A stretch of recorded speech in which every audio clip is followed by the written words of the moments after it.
Halo, bertemu lagi dengan Ibu Winda. Hari ini kita akan membahas mengenai materi limit fungsi trigonometri di kelas 12.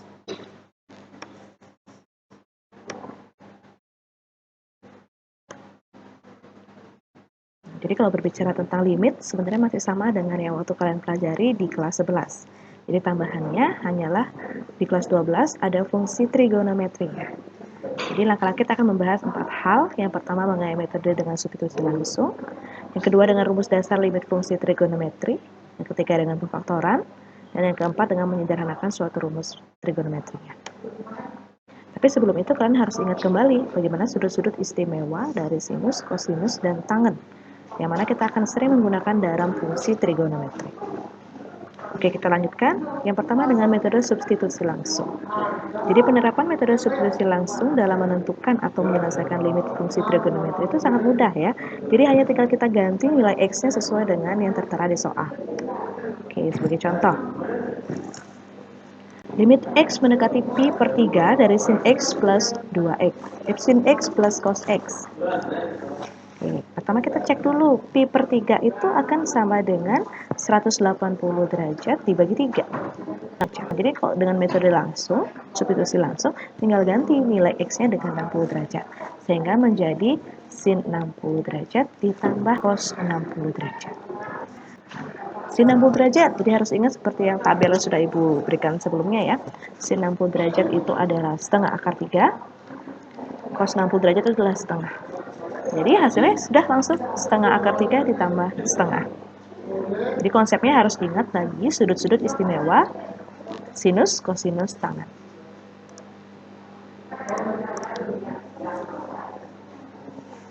Yang kedua, dengan metode rumus dasar trigonometri. Jadi kalau dalam fungsi limitnya, kalian harus ingat 4 hal ini. Yang pertama adalah ketika limit x mendekati 0, sin x per x. Nah, ini. Maka hasilnya adalah 1. Atau ketika limit x mendekati 0 dibalik x per sin x. Hasilnya juga adalah 1. Limit x mendekati 0 tan x per x. Juga hasilnya adalah 1. Dan dibaliknya adalah 1. Konsep dasarnya adalah keempat ini, tapi kita bisa kembangkan lagi ke menjadi 8 buah sifat yang lainnya. Nah, seperti yang Ibu sudah berikan di bawah pada slide-nya. Oke, di sini kalian bisa lihat ya. Perbedaannya apa? Ketika sekarang tidak hanya sin x per x saja, tapi ada suatu angka atau koefisien pada variabel x-nya. Sehingga hasilnya adalah A per B. Jadi tinggal ambil saja angka itu. Itulah menjadi hasilnya. Begitu pula yang tan. Nah, tan AX per BX atau dibalik, jadi tinggal mana yang di bagian atas, mana yang di bagian bawah. Atau ya kita kombinasikan ya antara sin dan tan. Nah, atau tan dan sin bisa dibalik ya. Jadi kita membuatkan dalam bentuk sifat juga atau paketan juga, kita gampangnya bilang. Polanya adalah menemukan bentuk atau pasangan yang sama, paketan yang ada. Jadi A per B juga. Oke, untuk lebih memahami kita coba latihan soalnya.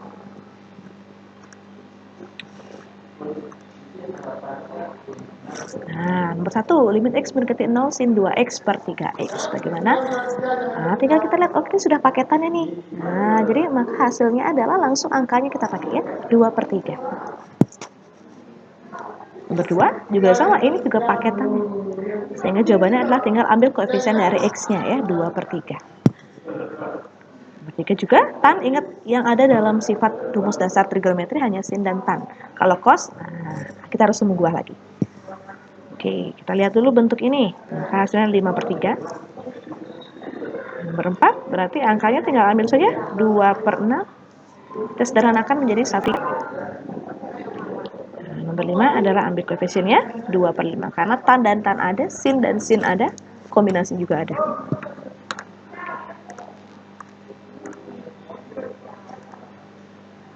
Bagaimana jika kita naikkan tingkat level soalnya ya? Nah, bagaimana menentukan suatu limit fungsi trigonometri ketika bentuknya seperti ini? Jangan bingung. Nah, jadi yang rumit itu kita harus lihat kesederhanaannya. Lihat mana yang kira-kira bisa kita jadikan suatu paketnya. Oke, contoh, Ibu akan pilih bentuk sin 5x sama 3x. Nah, maka hasilnya adalah 5 per 3. Oke.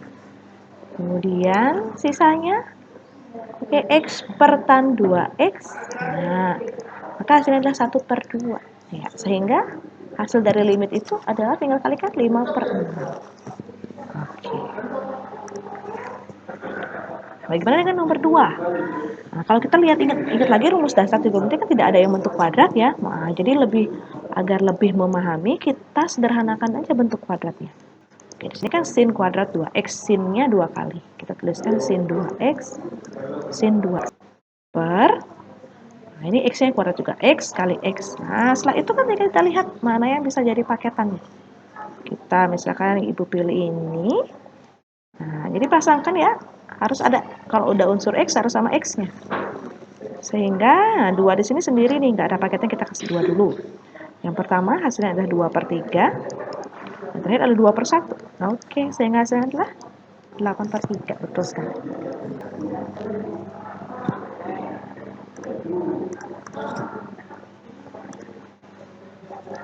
Langkah ketiga, kita lanjutkan dengan metode pemfaktoran. Jadi sama seperti limit di kelas 11. Ketika kita mendapatkan substitusi langsungnya adalah 0/0 atau bentuk tak tentu, maka kita harus gunakan cara lain. Salah satunya adalah dengan pemfaktoran. Oke, bagaimana sih langkahnya? Ini kalau kita substitusikan nih pasti hasilnya 0/0 ini. 0/0 kuadrat tambah 2 kali 0. Ya, hasilnya adalah 0/0. Jadi kita harus gunakan cara lain ya. Oke, kita coba faktorkan dia. Nah, sekarang ya bagian ini gimana kira-kira bisa kita faktorkan? Kalau tan X sudah mungkin kita sederhanakan ya. Nah, sudah sederhana sekali. Nah, ini sama-sama memiliki X. Oke, kita coba X-nya kita faktorkan, kita keluarkan. Apakah dari sini sudah kelihatan ada bentuk paketnya? Tentu. Oke, tan X per X itu adalah 1. Betul. Nah, sisanya diapakan? Sisanya tinggal kita substitusikan kembali. X-nya masih ada unsur X dengan 0. Sehingga hasilnya adalah 1/2.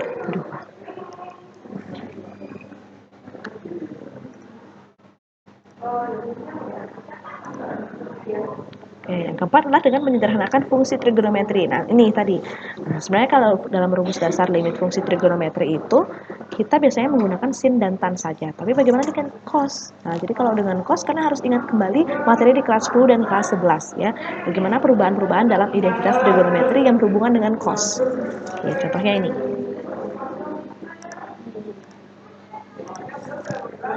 Oke, kita ingat lagi ya, pi/4 itu sama dengan 45 derajat. Kita substitusikan dulu, ini hasil per 0. Oke, kita cek ya. Jadi cos 2 kali 45 derajat per cos 45 derajat. Ini sin 40 derajat. Sehingga hasilnya adalah cos 90 derajat per, kalau cos 45, setengah akar 2, dikurang setengah akar 2. Ini adalah 0/0. Ya, bentukan bentuk. Sehingga kita harus rubah bentuknya. Ya, rubahnya bagaimana? Nah, ingat dulu bentuk cos 2x atau sudut rangkap. Cos 2x ini kita bisa rubah menjadi cos kuadrat x min sin kuadrat x ya. Sehingga cos 2x itu kita rubahkan jadi cos kuadrat x min sin. Bagian bawah kita biarkan aja. Karena kita sudah tidak bisa ganti-ganti lagi itu bentuknya. Selanjutnya kita mencari yang mana kita sanakan lagi. Nah, ingat dulu bentuk A kuadrat min B kuadrat. Nah, itu akan menjadi A min B sama A plus B. Ya, sehingga bentuk itu tadi kita akan rubah menjadi cos X min sin X dan cos X plus sin X per cos X min sin X. Oke, kita sederhanakan.